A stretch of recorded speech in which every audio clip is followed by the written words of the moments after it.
Recorded live from the random secret studios all over the Delaware Valley. He's the capo. That's not right, because I messed that up for the first time in 7 weeks. Let's do it again. All right, we'll do it again. I hope I don't screw this up now. Recorded live from... Oh, God damn you laughing. Yep, that's my fault. This is going to take 20 minutes.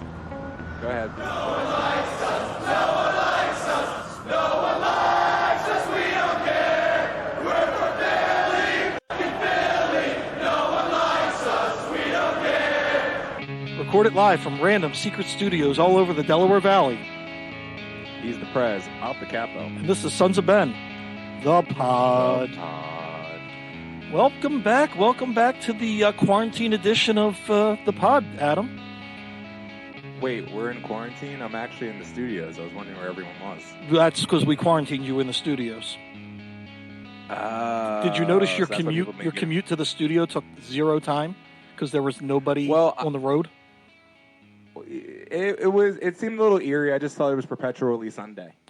It definitely feels like, it doesn't even feel like Sunday. I don't even know. It feels like the day after New Year's Eve anti-Mummers Parade. Everywhere else in the city but the Mummers Parade. Just dead to the world.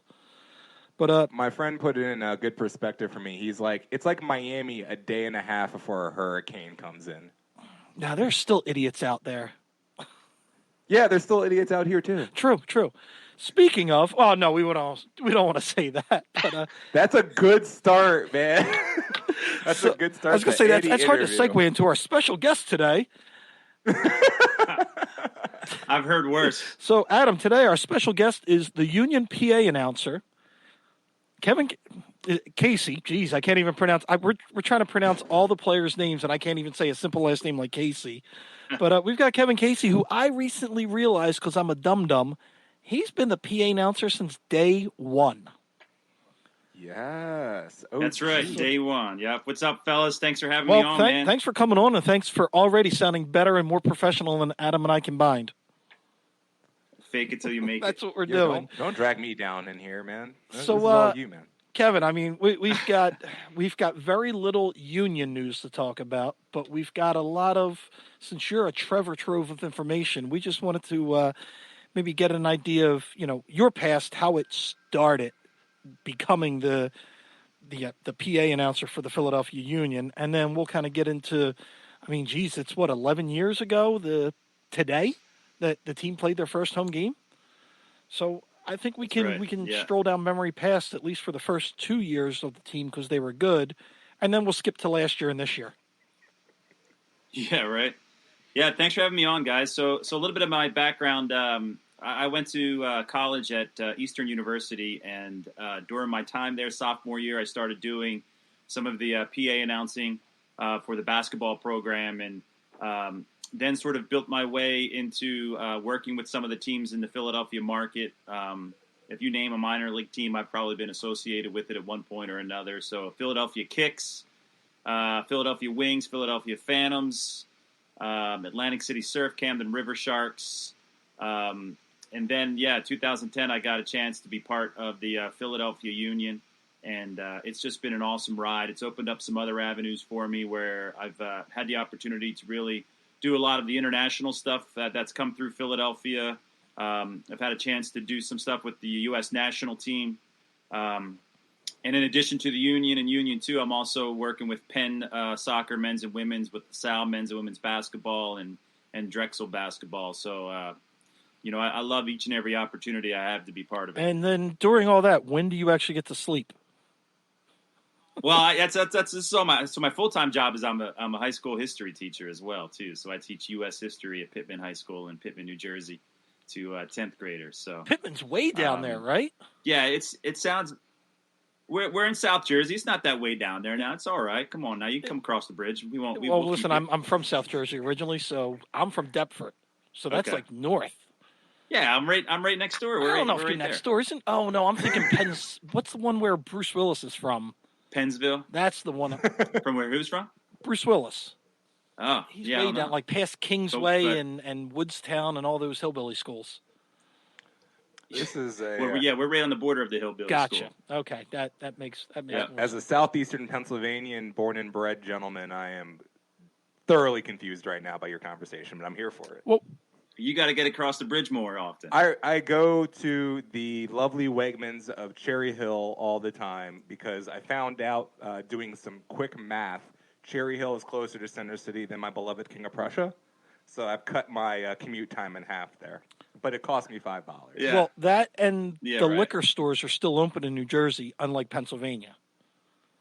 They The are fact that we essential. have a liquor stores in Pennsylvania is something that is still shocking to me to this day. So I'll just take that for what it's worth with our Byzantine liquor laws.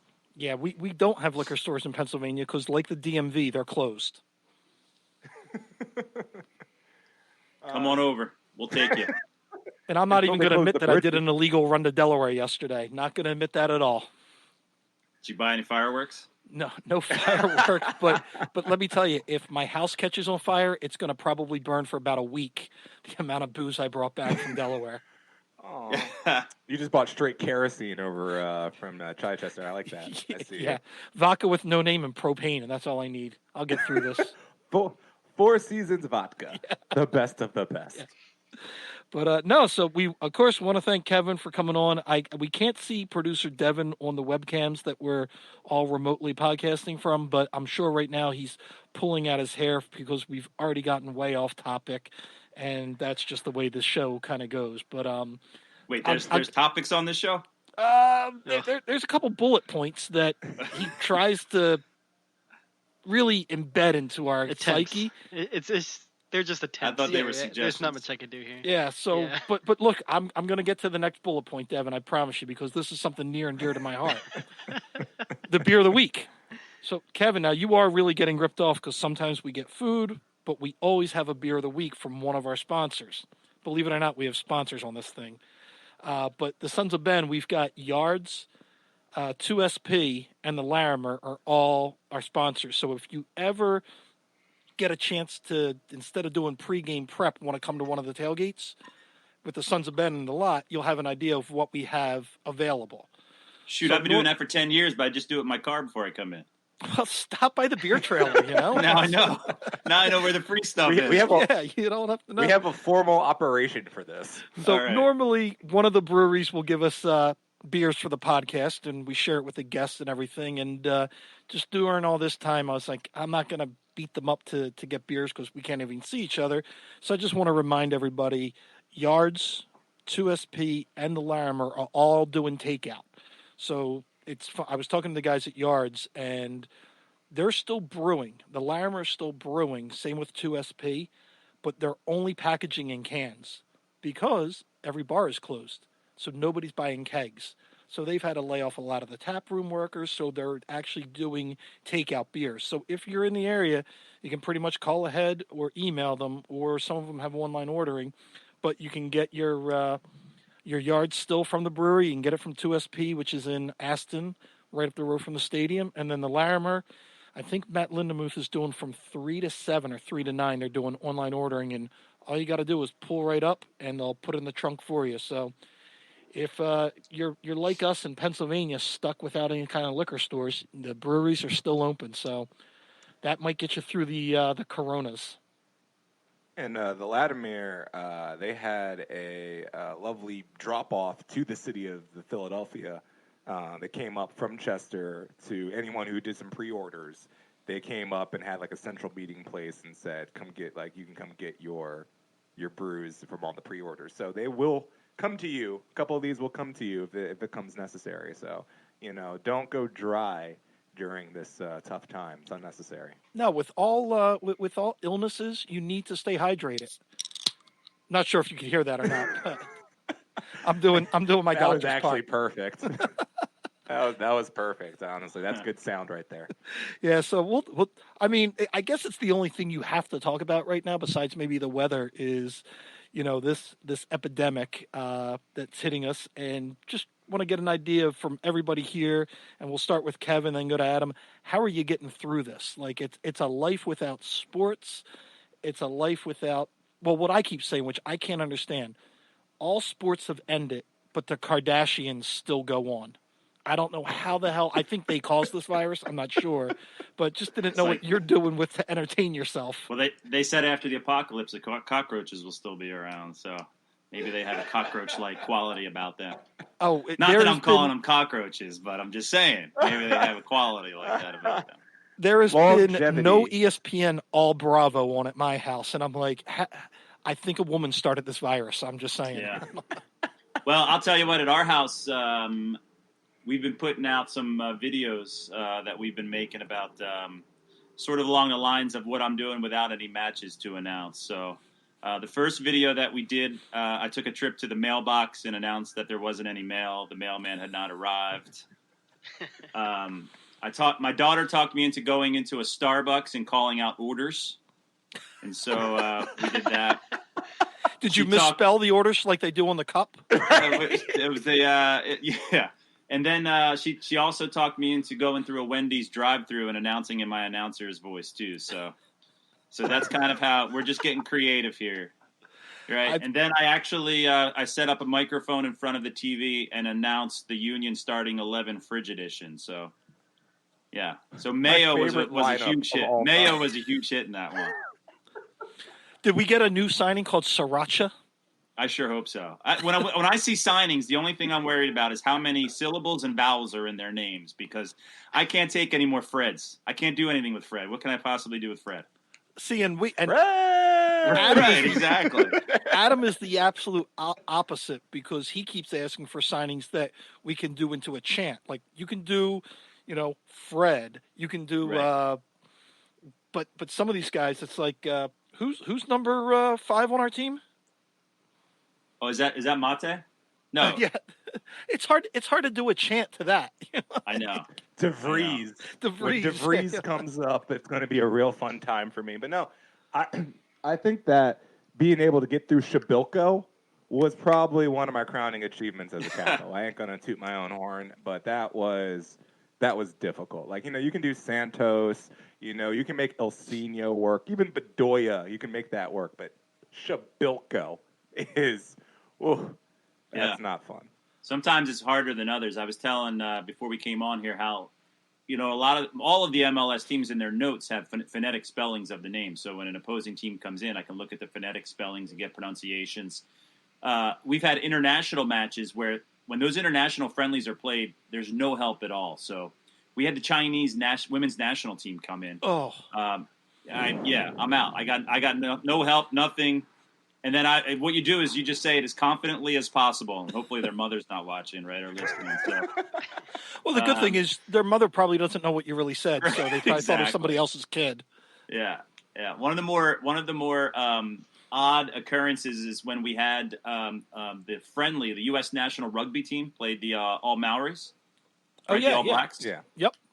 Yeah. I have never seen a rugby match in my life, right? So I've got this guy sitting next to me who's literally telling me everything to say, and I'm just like, dude, I hope you know what you're talking about, because he's telling me to say hooker and things like this, and I'm thinking, that doesn't even sound appropriate. But apparently there's a position in rugby that's the hooker. And so I, talk about going blindly and just faithfully hoping this guy knows what he's talking about. So you're just hoping you weren't getting fired or ordering a hooker, one or the other. Well, it's a life lesson. Whenever you're going to say something, just say it with confidence, because at any point there's only 30% of the people listening. It's when I go back and say correction that now 100% of the people knew I screwed up. I swear. Wait, what? That's a life lesson. You just read our show notes, because that's the yeah, right, exactly. That's the mission statement for this entire podcast. It's like, hey, just pretend you know what you're talking about. Say it confidently, because 30% of these people that aren't even listening, including our families. Right. You make a mistake, Adam. You just plow through it. Right. You don't even stop. You don't even skip a beat. Right. Everybody thinks it sounds great because nobody's listening anyway. I immediately panic, crawl on the floor, and go into the fetal position. Yeah, right. Once that happens, you're done.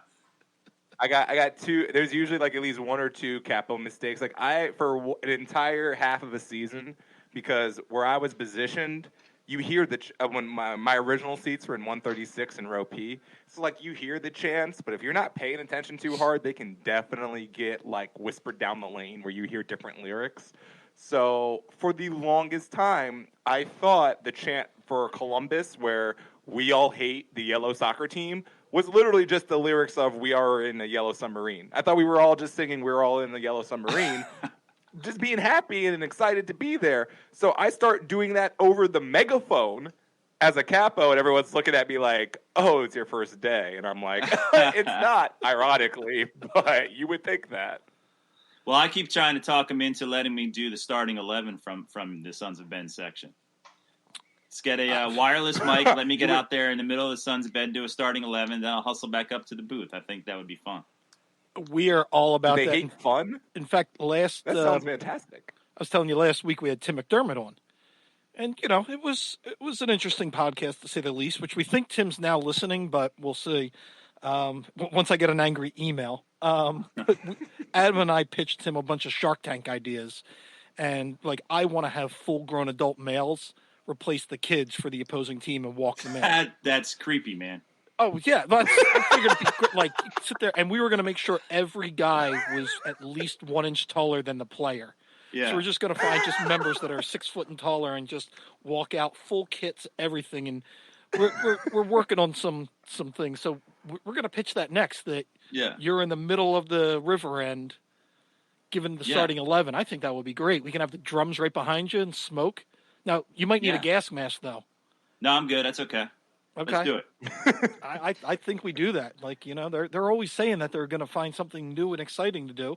I think that's it right there. Yeah. Maybe if I could I can crowd surf through the Sons of Ben section while doing the starting 11. That would actually be a feat. Now that's commitment. Right. That's commitment right there. I got to I warn love you, it. as much as I love the membership, I don't think we're the most athletic group, so you might not want to do that. All right. That's fine. I resent, but also possibly agree with you. But yeah. Plus, I don't think anyone in this section, I don't care how beloved you are, will put one of their beers down. So if you crowd surf, important. it'll be one hand on you, and that's it. Yeah, that's fine. Yeah, right. So And it's not even going to be the dominant hand because the dominant hand is going to be on the beer. So I'm really going to be at a disadvantage. Exactly. So I think we got You're going to get a lot of left hands. You're going to get a lot of left hands. Yeah, trying we to might- put we hold might down. have that to idea crawl. along with the full-grown mascot idea. So we'll just scrap those. Look, scrap those two. Yeah. you have 6'2" gentlemen wearing what I can only imagine are child-size Wells Fargo full kits, and that would have been funny as hell to me. Yes. I got to think the team be like, what is going on? No way. And we would just talk trash the whole time. So I still think it's a great idea. We've had way too much influence to even think that was a possibility on the squad anyway. But yes. So Adam, how are you surviving the Corona-19 2020 epidemic? You doing anything interesting? You're working out? You taking your vitamins? So, and like, I really hate being this human, but it's actually my birthday today. So it's like I've been existing in a quarantine on my birthday, which I'm not sure if anyone's done that before. It's very interesting because people are like, we should do something. And outside of like Zooming shots at like 5 o'clock in the afternoon, there's really not much to do. So that's been interesting. But beyond that, as we discussed in the last podcast, I'm a bit of a gamer, and Doom came out this week, so that was been occupying my time, demon slaying, if you will. Also, Animal Crossing, so I've been doing a little farming as well. I like to, do a little contrast, a little bit of a palate cleanser. Is that like after the Frogger? Super violence. No, that's very cute, though. This is the next time I call you old on the podcast. I want you to remember this exact moment. I just love want to throw Frogger. that out there. Who doesn't like Frogger is- Frogger, Adam? It's a classic. I've been playing Frogger on Broad Street all week. That's for sure. No, Well, that's an easy game to play Right. now. There's nobody easy else. on Broad Street. Now it's just 3.5 cars as opposed to the normal 70. But no, it's I've been keeping track with the family. I've been taking a couple of very calculated drives, not leaving the car, not really going anywhere, but just trying to get out the house. And I've been running. I've been avoiding the Schuylkill banks because that's basically just like a normal everyday activity now, where it's just normal amounts of people out there, which doesn't really say social distancing, but there's enough side streets and small streets around Philly you can get yourself done a good workout here. So just think been we're trying to stay definitely- active. I'm sorry, Adam. I think we're definitely recreating the idea of the Sunday drive now, right? Like before, pre-1950s, that was a thing. You just hopped in the car and you went for a drive, and that was part of the entertainment, was being in the car and a drive. I think we're getting back to that because we did it on Sunday. We literally got in the car, drove, got out, saw a lake somewhere in Elmer and got back in the car and came back home, and that was that was a great afternoon. So we're recalibrating the entertainment levels, I think, at this point. Oh, without a doubt. And first, Adam, happy birthday. Yes. Yeah, happy I birthday. appreciate it. Yes. And I can Thank definitely y'all. sympathize because it was TC. My girlfriend's birthday was on Monday, so Okay, yeah. what a romantic birthday that was because it's you're just sitting there going, well, we had reservations, but we're not doing that, and then you're like, where should we go to get some good old takeout to celebrate your birthday? So it was it's definitely a feel for anybody that's got a birthday or an anniversary or a special event because you can't spend that with your loved ones really. Wait a So minute, have we talked about how old Adam? How old are you? ooh, I am 30 today. There it I have, is, the big crossed 3-0. over from I've crossed over from 29 and the lovely 20s. Turned 30 today, and I was actually sitting down. I was thinking like, what were the three songs that were very important to me through my 20s, and like they're songs no one's ever heard of, so it's not even worth mentioning. But it's just kind of crazy when you think like 20 years ago today, I was a sophomore in college and I was just kind of getting that going, and now how I've progressed to this stage in my life, and it's cool. It's cool, 29-year-old Adam was on a billboard. I don't know what 30-year-old Adam's gonna do. you're on a but, pod. Jeez, Let's you shot. just keep I'm going on up a and up and pod. up. Yeah, this is my meteoric rise to the top right here. So yeah, I guess we don't have that much news, but it looks like, and correct me if I'm wrong, but it looks like the MLS said the season is suspended until they gave a date of May the 10th.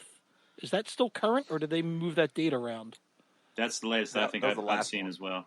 Yeah, so I mean, maybe that's optimistic, but I guess that gives us It something is. to, look forward to. I know, for the board, I've been trying to, when we have our weekly meetings, is like, hey guys, let's still see what projects we can do, even though the rest of the world shut down. We're still, planning on the merchandise and seeing if we can get any tifo pre-painted and that sort of stuff. So we're we're we're shooting for praying that May the 10th is that we're back to normal and getting on with this thing and hopefully having And I still a wonder great too. season. I wonder too if the next progression is to maybe start trying to play matches without fans. If we can get back to at least that stage, I wonder if that's where we go next. Maybe I have See, no idea, by the way. The NBA, NHL, Major League Baseball, Premier League, they could all probably survive under that model because they've got such great TV contracts. Right. But I know the MLS, the major source of their revenue comes from people in the stands. Yeah. And then they'd have to refund season ticket money. So I'm sure the MLS is pushing for, as soon as they can, have full stands again. Yeah. I mean, that was the thought for the home opener. I was asking the front office, what are you guys going to do? Are we going to be playing this and we're going to be sitting in the parking lot? And they're like, they're like, we will not play. We can't financially do this without, you guys being in the stands. And that gets me to one point. I know a lot of people, and it's weird. I get these emails. I don't know why I get these emails, but I got emails about, what are the union doing for the hourly employees at Subaru Park?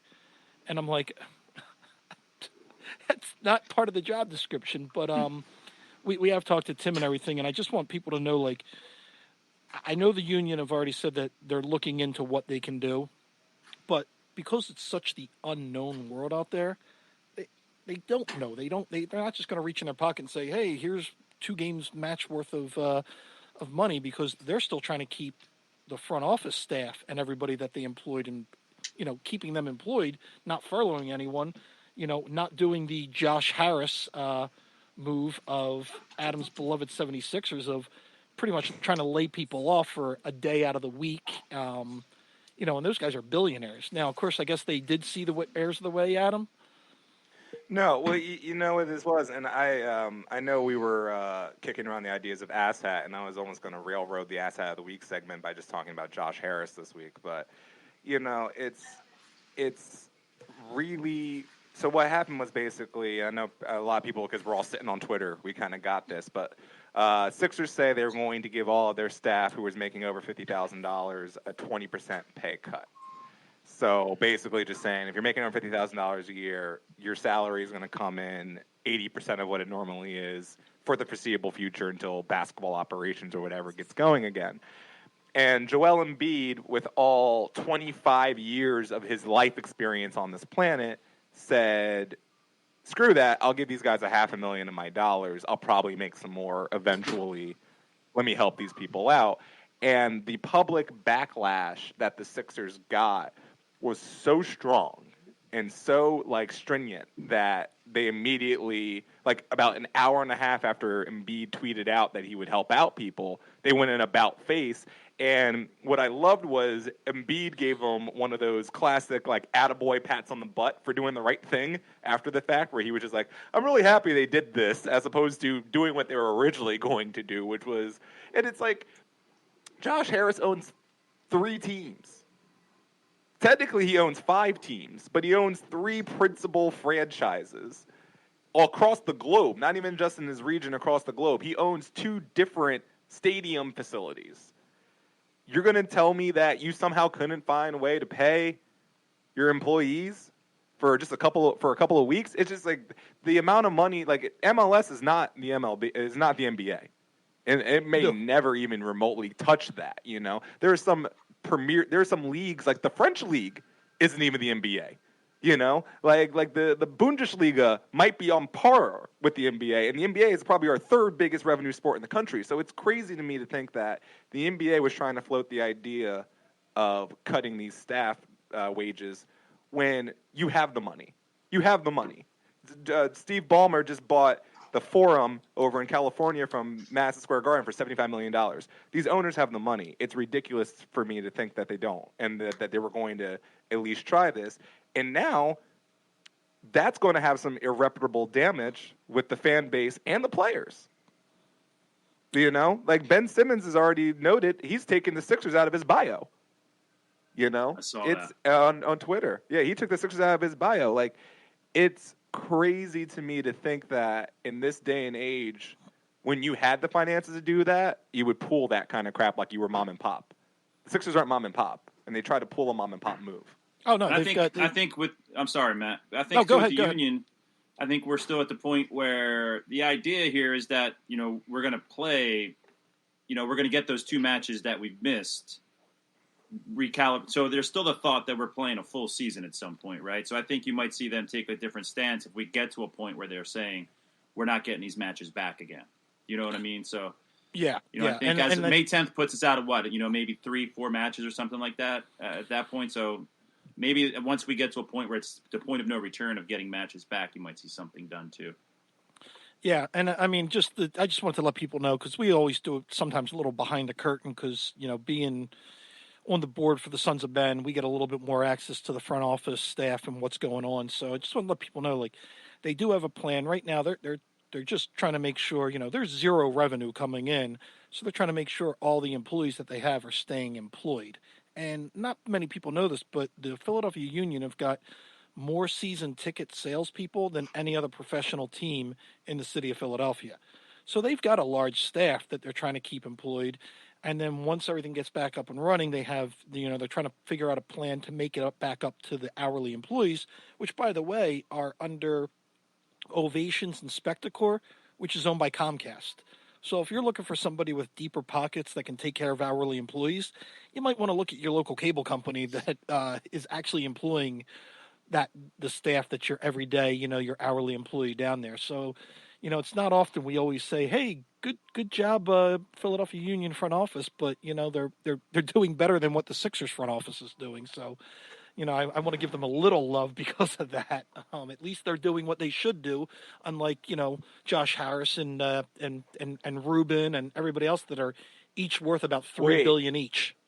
I know I digress way too much on this podcast, but for 2 seconds, can anyone else just notice on how much Michael Rubin tried so hard to be down with the cause?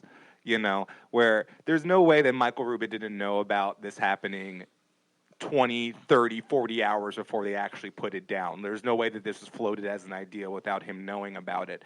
And the way that he tried to approach, like he was like, oh, this wasn't me, this was a Josh Harris. I'm like, look, we get it. You go hang out with all of the rappers and all these guys down in Super Bowl week. Like, you're trying really hard to be down with the people and the cause. And I get it, Mike. I get it.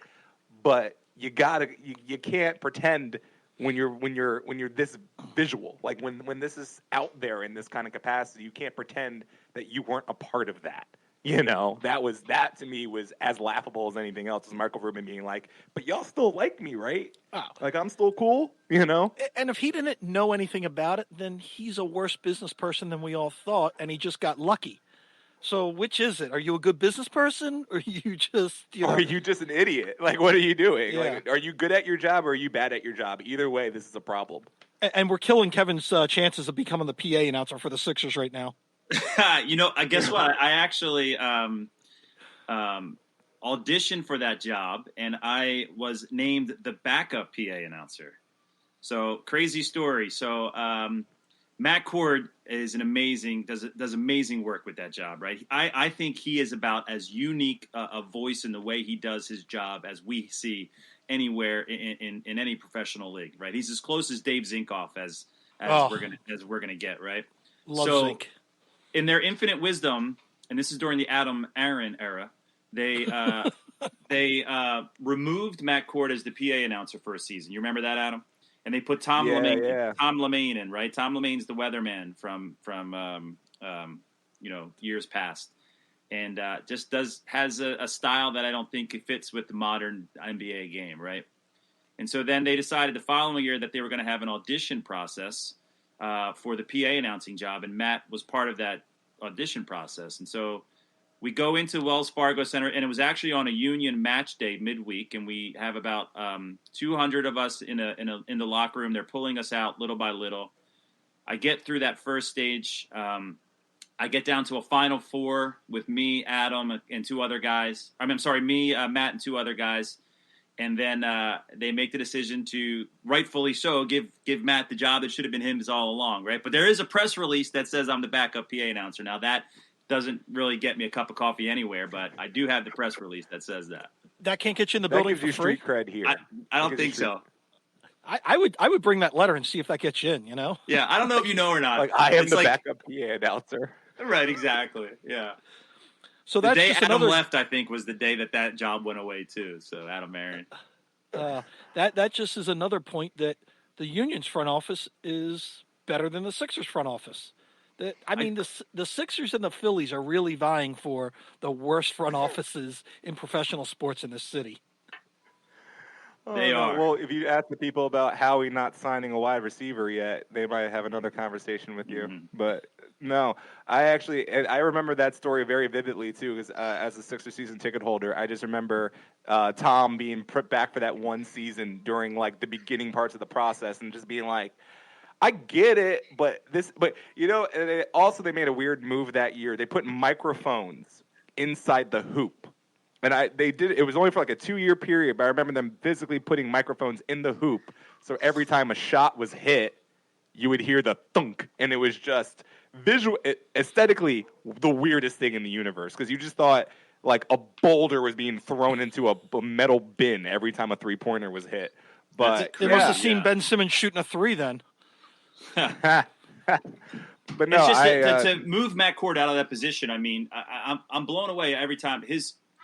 His unique way of saying these names is just we're all chasing him, I think, in that respect, and I think he's phenomenal at what he does. So, you know, the usage of Drew Holiday was as good as it got with me. I was just like, his Iguodala calls were great, but you get a Drew Holiday. I'm like, you know what, Matt? I mean, Matt Cord is if he's not in a Hall of Fame yet for that, he needs to have his microphone retired. The guy is elite. And the other guy you can't snooze on is and Matt, you might remember this more than Adam because you're just a youngin of 30, but Dave Zinkoff was. Oh. Yeah, he was just classic before game presentation was even a thing. Zink was doing his thing. So the great line that I remember hearing from Dave Zinkoff is when he gets into a microphone and goes, "Will the woman in section 126 please remove your sweater from the railing?" Pregnant pause between the two. Remove your sweater from the railing. That is amazing. Yeah, Zinkoff. And like Harry Callis were two of the treasures in Philadelphia sports, not just broadcasting, just overall experience. And not to kiss up to our guest, but I think Kevin's getting to be on that level, at least for Union fans, because there's two things that I'll say. One, what you did yesterday on, I think it was yesterday or the day before on social media, you were doing goal announcements for fans and be like, hey, put Adam Booth, what's your number? Who is the assist? And you recorded it. And I was listening to a couple of them and I'm like, nobody else, no other sport in the city of Philadelphia would do that for fans. So one, thank you, because that was awesome and really entertaining, even though I don't know how Benjamin Franklin Mitchell scored a goal. I don't think that's happened. But Yeah, even you know I would what? shot Definitely a that kid down. defender. But no. That was so much fun, Matt. And I'll tell you what, I wasn't sure about it, what the reaction would be, putting it out there. But I thought that this was the time that I should be working a Union match anyway, so it would be fun to spend that time, trying to connect with the Union family. And I think that's what's unique about our fan base is we really are sort of a family. You see somebody out and about in the wild wearing a Union hat, Union gear, you sort of connect with them, right? There's a connection there. So. You're like a Jeep owner, and you wave at them, and they're like, "Why are you waving at me?" You're like, Yeah, and the cool thing was family. the reactions that I was getting as far as it was a lot of moms and dads sending their kids' names in, and getting the reaction. There was a video that I got of a little girl who was saying thank you, and it was just really cool to see. I did about 75 of them in a 2-hour period. So let me tell you, man, I in a normal game time, I do maybe 2, if at that 3. So to do 75 was, by the end of that 2-hour session, was like, I'm tapping out. That's a season and a half of Union soccer right there in one day. But it was so much I fun. think that's literally more than we score. Yeah, Definitely is.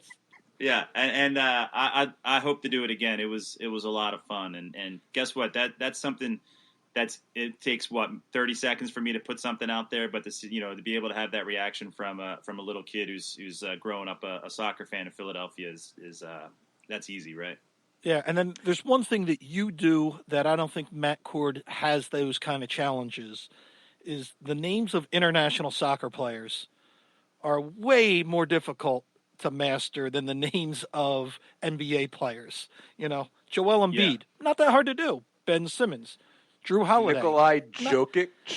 Now, who is number 5 on our roster? The NBA game is getting more global. Go ahead, yeah. So number 5, that's our new guy, right? That's going to be Mate Orovec. Try that, Matt Cord. What about number 24, number 1 in our hearts? Wait, let me get my roster up here. I lost it. Number 24 is. You get so much turnover these days. Nope, that's the schedule. Hey, this is fine because Devin's going to totally edit this out. Yeah, right. Oh no, Devin, leave all of this in. Devin, don't take one of this out. All right. Oh, number 24 is going to be. Oh, number 24 is Mate, Matt. Oh, okay. Yes. So Yeah, number 24 5 is Mate. Right. Number 5 is. It's so funny too. When I was doing this on Sunday, they were giving me the numbers, or they would just give me the names, and I would have to. So I'm like, Matt, my son, my 10-year-old is a huge Union. Micah, what's Jack Elliott's number? He would just rattle them off. So I'm terrible at the numbers too. Yeah. All right, I got number 5. You ready? Yep. Number 5 is Jacob Glesnes. Yeah, try that, Matt Cord. That's Try Jackie that, buddy. Gleason's. Like Jackie Gleason. That's what I would say. Jackie Gleason. Yeah. So yeah, I think you have a way more difficult job. Adam's going to try to argue that point, but we'll mute his microphone. I think he definitely beats out Matt Cord. Now I will give props to my guy, and I'm blanking on his name now, but the Flyers PA announcer. Oh, yeah. He's been doing that for 20, Lou. 30 years now. Yeah, Adam, Lou. he's been doing it for 48 years. 48 years. All right, so he's been doing it for 48 years, and let me tell you, no one has names like the NHL. The NHL is the leaders in names that you have never heard of or could ever pronounce. Lou Nolan and Dan Baker have both been in their chair. Dan with the Phillies, Lou, for the exact same amount of time, and it's 48 years. Man, so you talk about lack of job opportunities for budding PA announcers in the Philadelphia market, and That's pretty much it. But Yeah, you guys can't Yeah. even have a union. You don't have enough enough members to form a PA no, announcers there's union. definitely a sense of a fraternity. I feel like too. It's, the greatest thrill that I had was when I was Wings games. Sometimes there would be a Flyers game in the afternoon and then a Wings game at night, and they would just put the carpet down on top of the ice, so there would be a bit of a changeover. And I saw Lou in the concourse, and I'm fanboying a little bit, and I went up, hey, Mr. Nolan, my name's Kevin. Oh, I know who you are. What? Whoa. Like, Lou Nolan knew my name, and that was it. That was it, man. I was done for the rest of the night after that. Lou Nolan knew my name, so that was. He's like, I know you're my backup, and I keep getting threatening calls at night from you. Yeah. Lou's actually he's been in the stadium, and I have a picture of him in the booth with me he's wearing a Union jacket. So Lou Nolan is Nice. Mark Zumoff is a huge Union fan as well. Mark is a big guy. Yes, Yeah, that was also what I was going to point out. We have great commentators too in this town. Like between the guys that we have on TV and even the radio, you talk about the PA announcers. The play-by-play guys can't even get in this town either. We got Merrill, we got Mark Zumoff, we got Jim Jackson. None of these guys are getting in those jobs either. And the common misconception, too, is that they lump us all together, right? What I do as a PA announcer is nowhere in even the same league as challenging as what a play-by-play guy or a color guy is doing, right?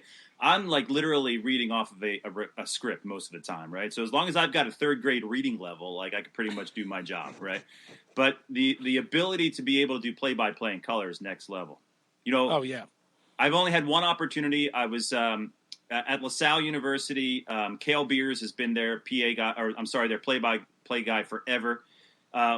LaSalle was playing Miami in Reading, Pennsylvania, and Cale asked if I wanted to come and sit with him and do the color commentating. And I'm like, yeah, let's do this. It was the most difficult thing that I've ever done because there's a sense, especially in basketball, that it's almost a dance. You have to be in step with your play-by-play guy because you have a brief amount of time to describe what you saw before he has to get in the call in the next play. And I used every sports cliche in the book because that's what I was falling back to. So we were playing the Hurricanes, and they had this 6'10" guy come in. And I said, entering the game as whoever his name was, I called him a large human. And my dad texted me and goes, "Did you just call that guy a large Cuban?" Oh. I said, "No, a large human." So you gotta watch out what you say too. That is perfect. When I was in high school, my high school, Upper Marion High, was very lucky. We actually had our own television network, so we did a lot of play-by-play because I was not good enough to play basketball. So those who can't, describe. So I became a play-by-play announcer for the basketball team, and I did also swimming and hockey. And let me tell you, hockey is by far the hardest one to do without a as doubt. a play-by-play because you're just talking as quickly as humanly possible, and you're just hoping you're enunciating properly while speaking that quickly. It's a difficult game. Yeah, so I just want to pull the tapes of you doing swimming play-by-play because I was can't thinking the same thing too. How do you call swimming? Look, Stroke. so Stroke. Got a solid stroke. Touch the wall. honestly, first off, that's crew is what I would be calling there if we're doing stroke. That I'd be doing, yeah. No, but doing play-by-play for swimming is actually a little bit more difficult than I actually thought it was going to be because it's like when you got like a freestyle race and you got about 6 or 7 of these people in the pool, you kind of have to be like, you have to remember who's in what lane because they're not wearing jerseys with their names on it. And it's like if you're doing like a Homer broadcast, you got to be like, all right, I can keep track of the 3 swimmers who are our swimmers. But then after that, you're kind of just like, and then the one dude from Methacton wins, and that gets to it. But diving is easy. Them damn Warriors. No, diving is easy to cover. The swimming part is actually pretty difficult. Yeah, so similar story, Adam. So Keith Jones, not the former hockey player Keith Jones, but Okay. Keith Jones used to do the PA announcing for the Philadelphia Phantoms and is also was the voice of Philadelphia Park and now Parks Casino, right, doing the horse racing. And we went up there to see him call a race at Philadelphia Park, and he brought us in the booth. And same situation, Adam. He absolutely floored me because he had a short amount of time while the horses were sort of walking around and before they got into the actual gate to memorize the horse's name with the color that they were wearing. And then as soon as the horses came out of the gate, he called it like he knew it his whole life. It was amazing to me that, so he said sometimes the backstretch, there's fog. He just makes up what's happening and then waits for him to come out of the fog, which I thought.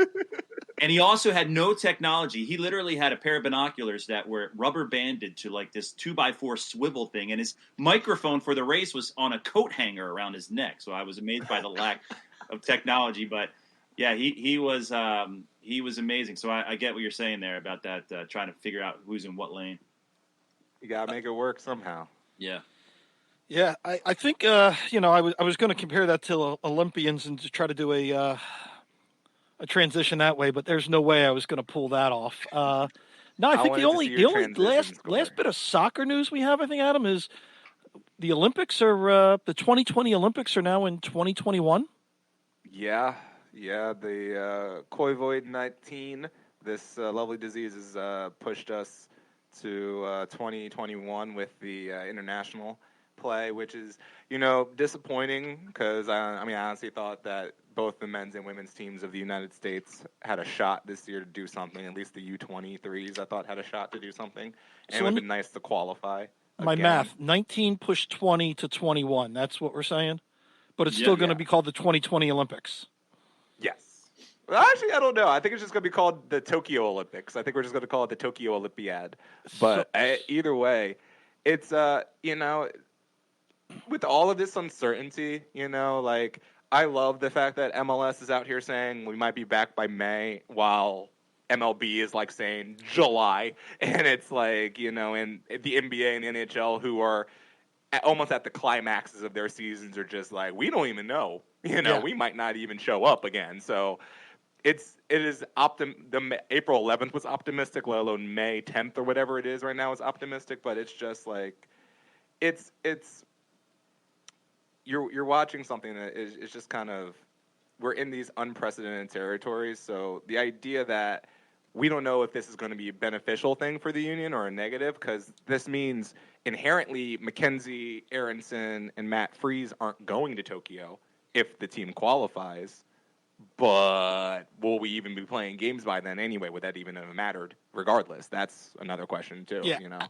As a Union fan, you had two emotions. One, oh, thank God we're going to keep our guys. If the season happens, we're not going to be missing McKenzie and Aronson for, the trials, tryouts, going to the games. And then two, you're like, oh man, I would love to have seen three of our homegrown guys play in the Olympics on the biggest stage ever.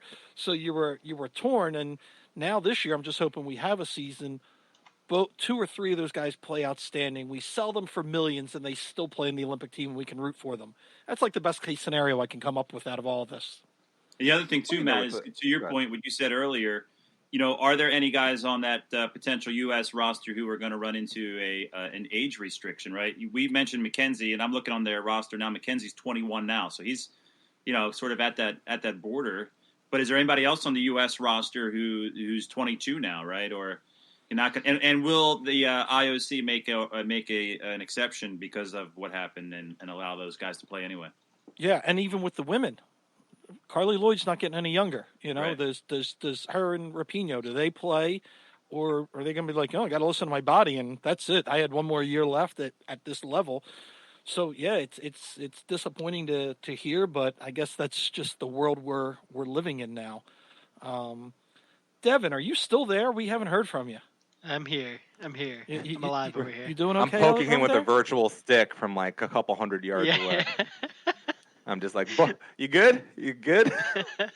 So This is- in the efforts of full disclosure too, there's 3 of the 4 of us that have our cameras activated, and there's one that doesn't, and he's the quietest of us all. So we're not really sure That's what happens. what's happening. No, with Devin there. he's doing beer bongs in the background right now. I had to catch up for these beer of the pods that we've been missing. Right, so yeah. So he's about 5 yards deep now.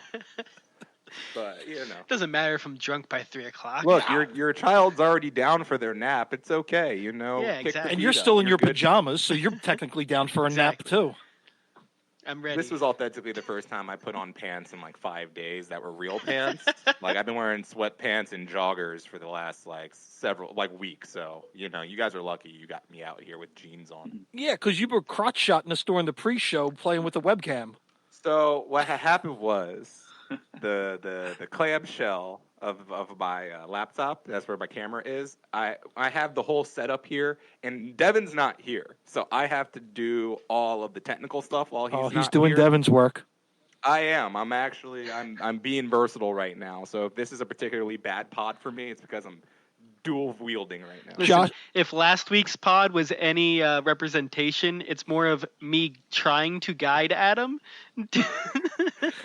and failing at guiding Adam. Adam, good news. mean- Josh Harris is going to give you some of Devin's paycheck. No, I'm getting 20% of all the ticket salesmen's paychecks for the next couple of weeks. That's what's happening. It's a redistribution for all my hard work for the Sixers. So to get back to, I was going to ask Devin, how are we on housekeeping?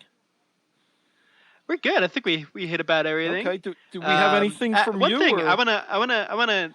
Adam, I was surprised you didn't sign up for this FIFA tournament with all this, J.J. talk. No. You know, I only want the Yeah. best.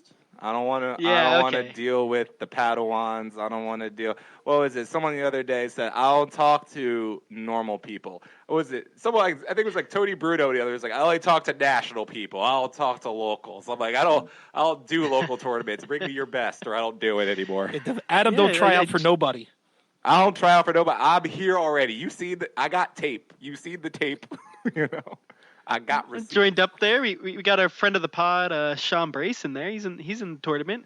You saying you're bigger than Sean Brace? No, because Sean Brace missed the last tournament. He missed the media tournament, having a kid and okay. all. Sean you Brace know? has got I a mean, newborn. Gotcha. He wants out of that house as bad as he can get. Sean has a child. No, but it's seriously. He has legitimately. He missed the last one, so this is him making up for the last one. But yeah, no, I played in the last media one. You know, when they put me in front of the big screen at Subaru Park with the Jay Ajayi, that's the next time you see me on the sticks. To bring Kevin up to date, that's the other idea we pitched to Tim McDermott, was we wanted a one-on-one Jay Ajayi versus Adam Booth on the brand new big screen at the park. So and he actually liked the idea and is contemplating it. I think now Jay Ajayi's people are trying to avoid Adam. Yeah, I mean that could be the that one's clearly ending in penalties. I mean that's 0-0 going into penalties. I think, right? With like Barcelona versus Real Madrid too, which is like we pull up the best, and neither one of us we're keeping posts. I live vicariously through my 10-year-old playing it because I'm so bad at playing it that I don't even try anymore. I just watch him play. So he's currently he just led the championship in scoring for Swansea and just got promoted to the Premier League. So that's where we are in his career mode right now. That's pretty impressive that you can turn Swansea around. Yeah, exactly. We're going up. Yeah. Oh, I tell So- most people, most of my soccer fandom comes from my career modes of FIFA, where it just be like, I'll start with the Union, and then I get picked up by like Exeter City or somebody, or it's just like, oh, welcome to Capri, and I'm like, well, now I'm a Capri fan in real life, you know. That's I'll pick absolutely up a right, jersey. Adam. That game has gone, in all seriousness, has done such a great job with educating kids about the European game, the teams, the names. You know, I think It's educated adults. Yeah, Like definitely. there are adults. Yeah. Like we're joking about Sean Brace. That's literally how he got into soccer. Was playing FIFA, and because he was always, he'll say a meathead 4-for-4 guy. If it wasn't Eagles, Phillies, Sixers, Flyers, and then he started playing FIFA, and then he's like, "Yo, man, I really like this," and Now, that's how he got involved. I mean, it is a bit fugazi that he choose Manchester United, right? Isn't Oh, he yeah. United? Yeah. So, like, isn't it like as Americans when we arbitrarily have to pick teams, you can't just automatically jump into one of the top. That was so in 2010 was my Premier League experience, and I immediately eliminated the top six, and so it came down to Everton and Liverpool. Because they were two teams at that time that were like right on the edge, Yeah. sort of. And because I'm a history teacher, and Everton has great history at Goodison Park, and because Tim Howard was there, I picked Everton, and I picked the most Philadelphia team in all of England to cheer for, because all they do is like in the end let you down and break your heart, right? And then Liverpool's winning all of these championships again, and they're back, and it's like I literally had a chance to pick any team I wanted, and I picked the most Philadelphia team out there. But I am Everton through and through now. And it's funny A because proper Jeff Everton. Mitchell, Yeah.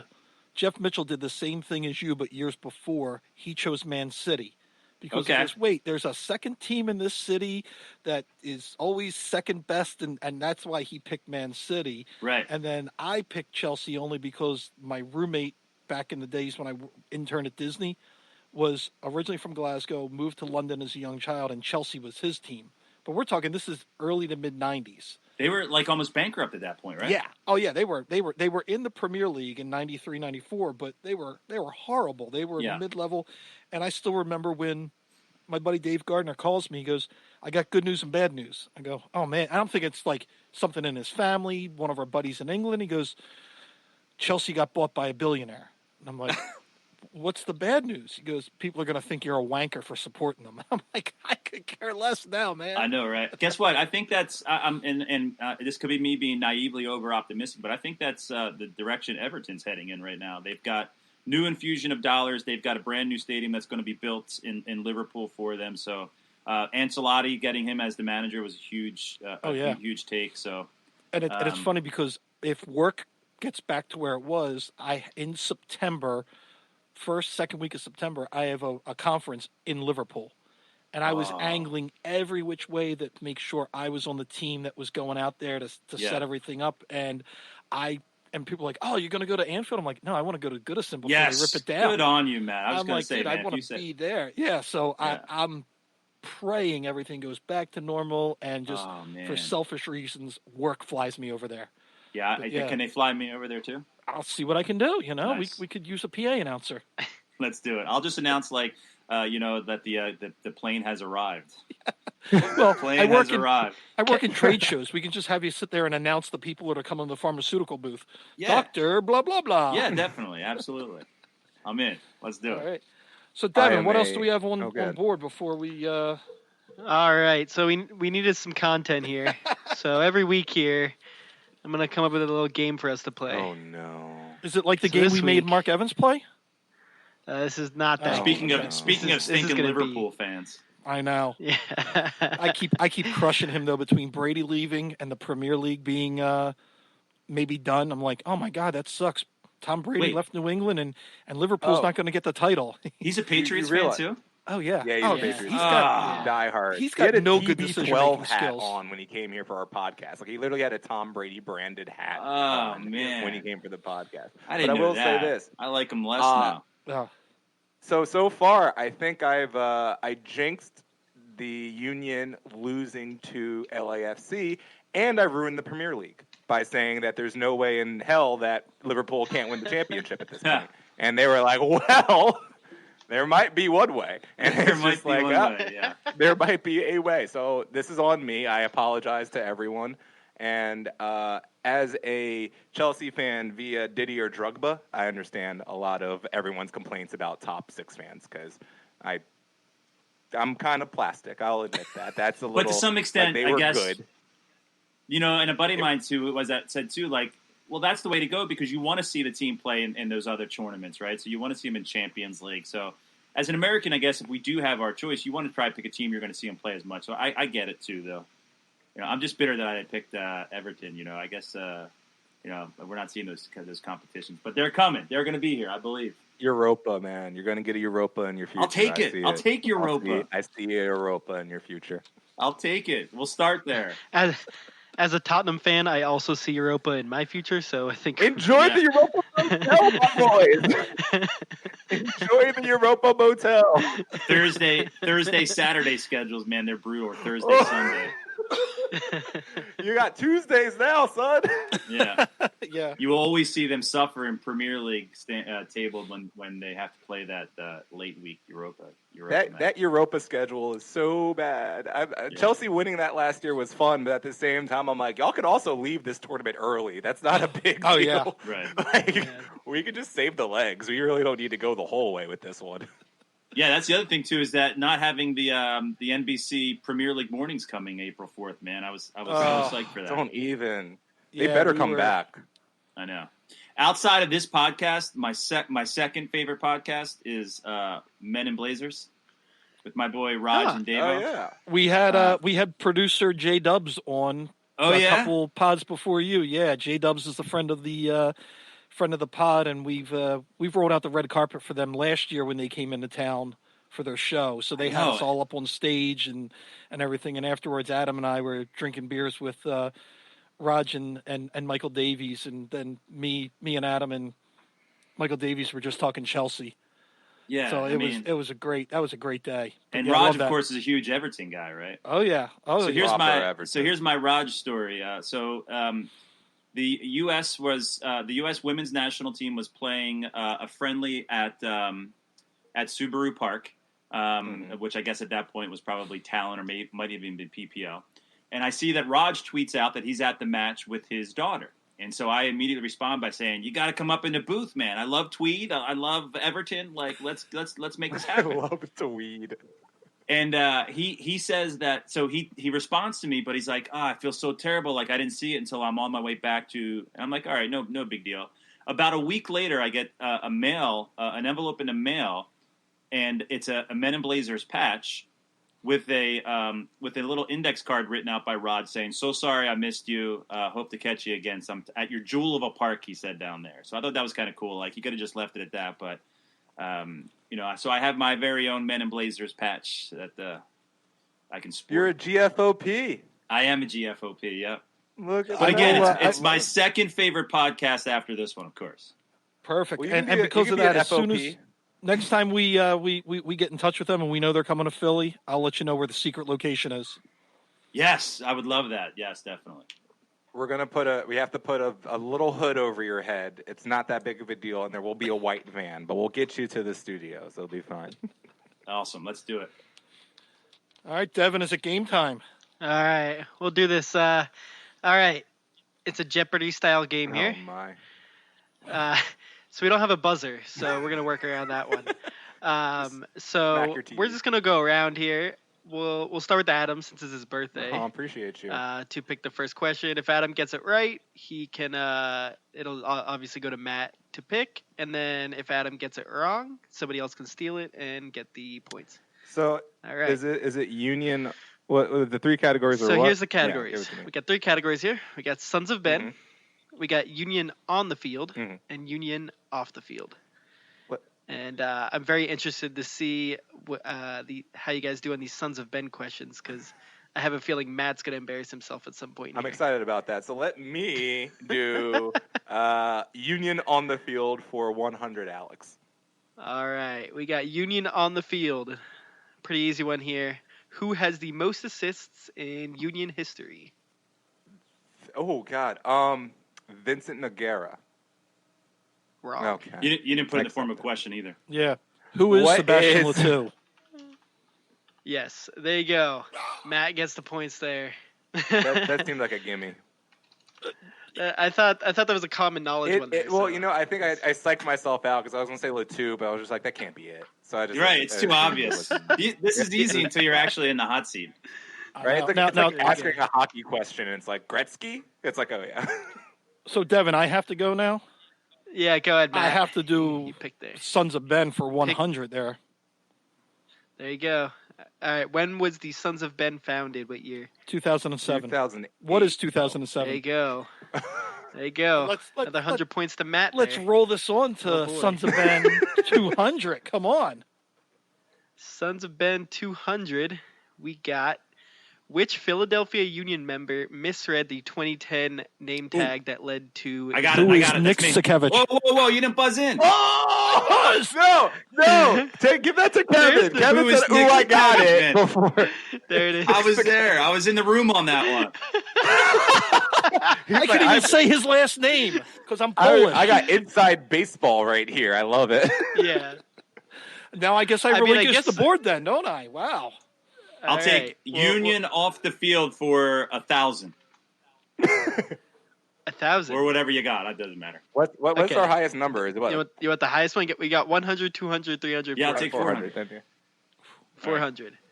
All right. Off the field for 400, we got. Oh, this is a hard one.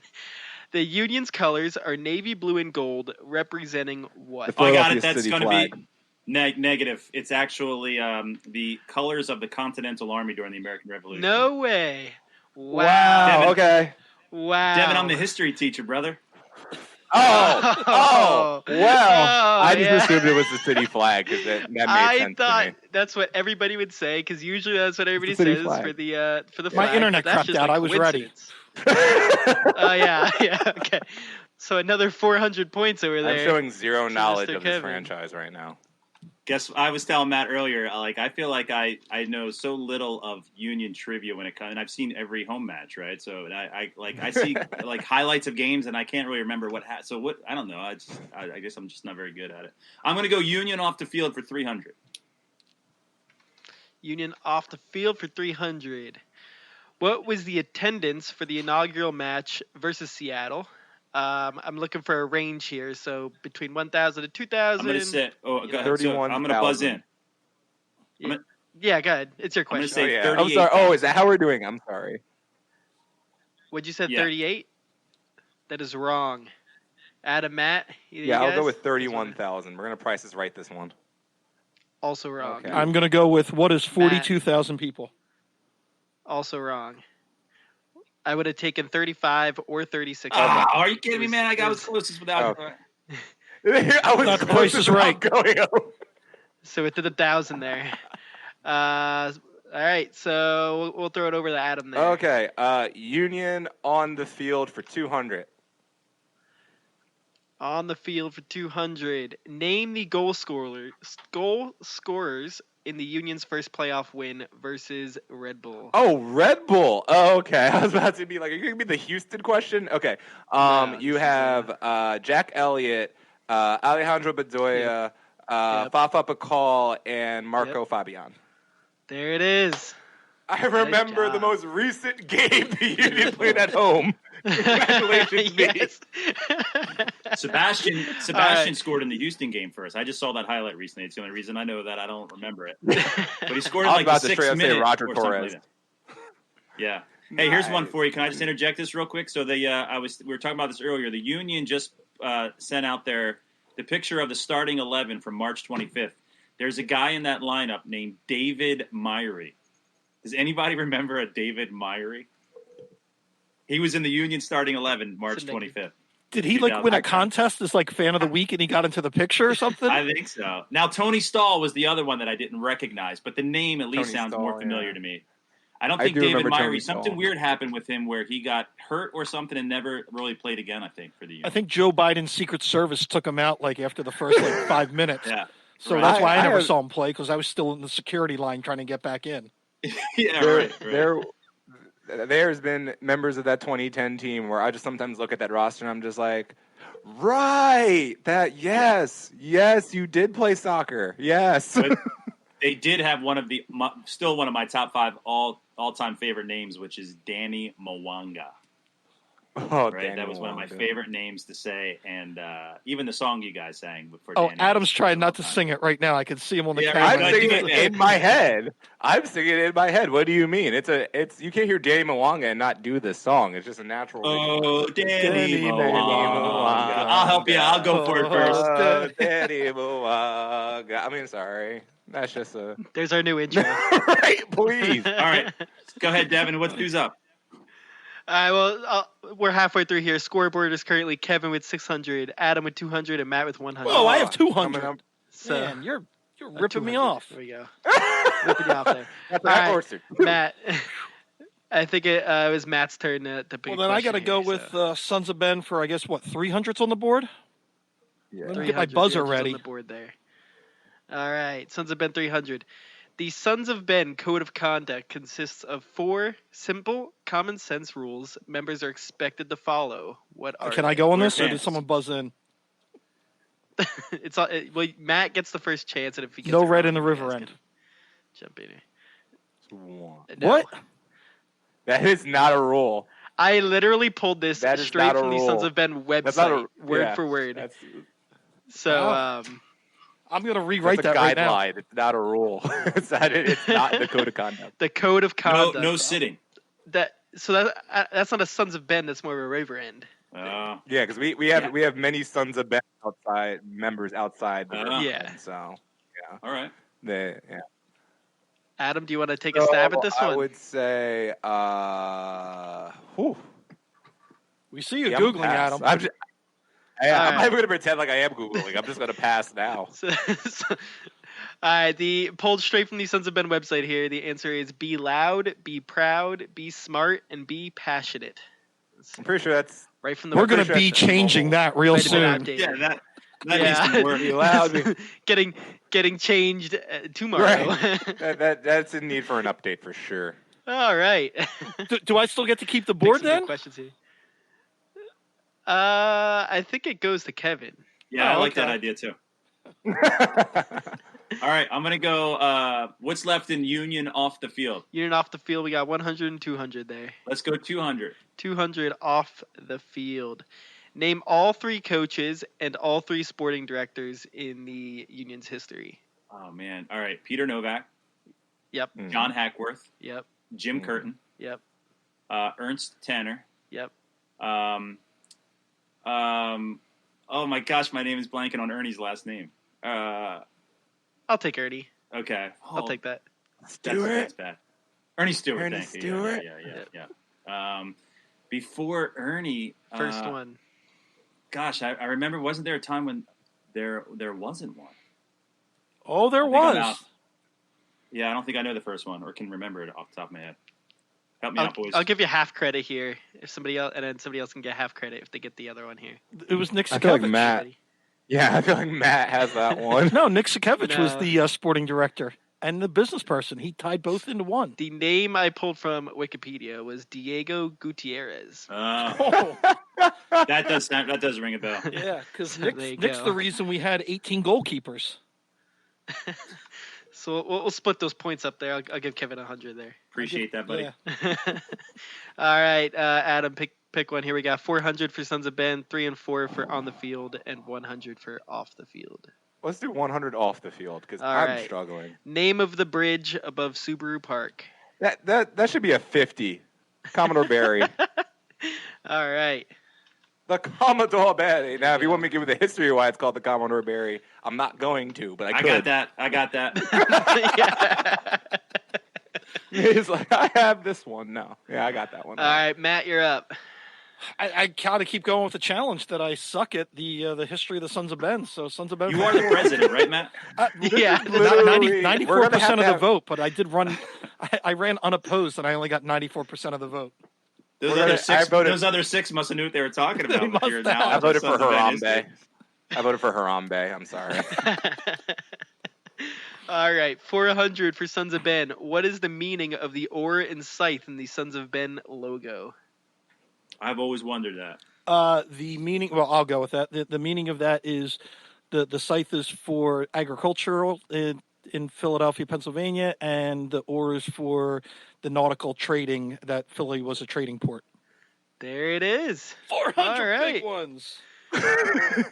Matt jumps up to second place now. We got 2 questions left. Ooh. All Started right. from the bottom. Kevin, you got 300, 400 for on the field. I'll take 400. 400. All right. The Union scored 35 goals in the inaugural season. How many of those did Letou either have a goal or an assist on? I think it's like 36 of them.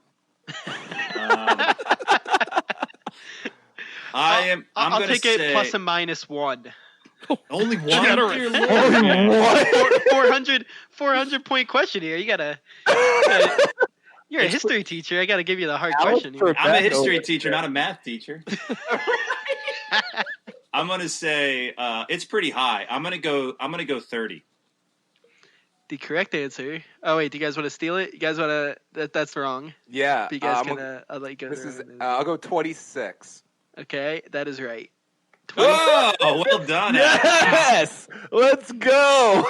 the correct answer is 25.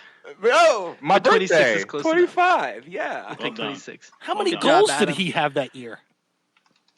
I think he had like 17 or some stuff, but he assisted a crap ton Yeah. of them, which is really the thing about it. All right, so we have one question left. Adam and Kevin are tied for first place Well, with let's go. 700 points. You, And Matt's got 600 in second, so We still y'all have don't Final want me to Jeopardy, win though, this. right? I'll think of a final Jeopardy question. I'm about to say, y'all I got one definitely written don't down want me here to I win can- this I because can I'm going do. to be obnoxious. All right, so I guess it goes to Adam. So you get to do the last one here. So, yeah, Union Oh, was it on the field Yeah, for on 4? the field 300. Oh, 3. Union on the field for 3. Which years did the Union make it to the Open Cup final? 2014, 2016, 2000. Oh, wait. No. It was 14, 15, 18. There it is. There it is. 14, 15, 18. There I it would is, not have 14. gotten that. I'm Correct. terrible. Yeah. I would it tell was you the back teams, to right? back. Seattle, Sporting Kansas City, and Houston, right? Yep. Yep. Yeah, it was Seattle. We went to extra time, lost 3-1. Kansas City, we went to penalties. Andrew Wanger missed a sitter. And the Houston game, we just got kicked, like literally walked off the field. Yeah. Yeah. Did anybody go to the Houston game? Yep. Yeah, I was there for that one too. Yeah, we were there. We were probably louder than Houston for the first 8 minutes. Wasn't that fun? that walk from the barbecue joint where we were eating, and then from there to the stadium. That walk was pretty cool. Yeah, that was cool. The best part about the barbecue thing, one of our members, Kevin Leach, saw Sugarman was sitting there with a couple of the owners, and he goes, should I buy them a shot? I'm like, well, they make more money than you, but if you want to, go ahead. Every owner except Shugs did the shot. I love So it. last time I saw Shugs, I go, dude, you not drinking that shot ruined the cup. And he goes, all right, next time I'll do the shot. Yeah, like, that was a "That's cool fair. experience. That's fair." You know what's cool about that experience is not ever getting to have that experience, right? So I don't ever get a chance to do the walk in or. Did or you get be to? part of that, Well, so. you know what? Maybe that's part next March, and you come in with us, then into the Yeah. river and do the 11 from there, and then to the booth. That's what I'm saying. I'm in for that. I think we should be doing that. All right. Didn't they do that with the Phillies? Like T-Mac and John Kruk. I think they did it from the outfield one game. Where Yes. they did the Yeah. whole They did. You're broadcast right. from the bleachers. So yeah, Devin's like, that will they sounds just like stop a- talking so we can finish this Jeopardy game and I can be done with this? I think we got enough of this. Adam came in first there with 1,000, and Kevin in second with 700, and Matt in last with 600. It's my birthday. That's why we did it. We threw it for you, Adam. Yeah. Happy birthday! Happy Don't birthday. expect a card. Hey, all right, wait a minute. I got one. Here's your final Jeopardy question. You guys ready for this? Oh yeah. I just saw this on Wikipedia when I was looking this up. Nice. So the first ever competitive match played by the Union was against whom? So now we gotta go. Oh this my is- God! So the first Oh, time the that was- Union put on they put on shirts and played a competitive match, who was it against? Was it a Mexican or a South American team, right? No. No? I thought it was a Like college. a friendly against. What's It that, was a Adam? college. You it are was a you're college, correct. You're right. Yes. I'm forgetting what college it was, but it was a college. Was it a local school? It was not. No. Or was it must down have in been Florida? I guess. It must have been in Yes, Florida. it was probably like But one it of those. wasn't a like, Florida like team FI either. Like, oh, who was it? Who was it? North Carolina Tar Heels. Ah. Wow. Wow. Yeah, I knew it was a college team, but I completely forgot. Wow. People forget the Carolinas are really into that soccer down there. Yeah. You know, that's That's a hotbed. good on your part to know it was a college team. I would never have gotten that. Yeah, no, I knew that one, and I forget because you know what? I always tell people this story. I was in boarding school the year that the Union got their start going, and I met the guy who eventually ran the academy for a while. This nice Irish gentleman who ran the academy for a while, and so I got super into following them for the first couple of weeks that they were going and all that, and I saw. Like their first match, I didn't see the match, but I saw that their first match was like against them, and then I saw like the schedule and all that fun stuff. Yeah, I remember that very vaguely, but I That's do awesome. remember that. Awesome. Devin, do we have any other housekeeping, or That's all I we got. That's all I we got. wrapping this up? Well, Kevin, thanks for jumping on with us, even though a 1 hour pod feels like 4 hours. But that was I was just going to technical ask if this difficulties. is the record for longest pod of all time, including the time that it took the 8 links for Devin to get us going here. Oh, with that by far the longest Yes, I love it. podcast ever. Time wise, it also might be the longest podcast ever. To be honest with you, All But right, least amount of beers, I think. Well, that's just it. Just Yes. promise me next Don't time. hold so. Next time we're all out and back in civilization again, that I can come back on when we are at so we can hang Oh, out. yeah. We Whoa, definitely, whoa, we gotta- you gotta I gotta bleep that bleep one that. out. We At the gotta gotta bleep that out. At the You secret gave out the bunker. My bad. I didn't realize it was a secret location. Thank God the world's can't- ending and we won't be there anymore. It's My kidnapping techniques will not be for naught if I know where to come. you can cut this. All right. Well, hey, everybody, wash your hands, stay away from people that you don't know, and other life lessons that you probably learned in kindergarten. And thanks a lot, Kevin, for coming on to this. My pleasure, man. I had a blast, guys. Thanks. Appreciate it, Kevin. Thank you so much.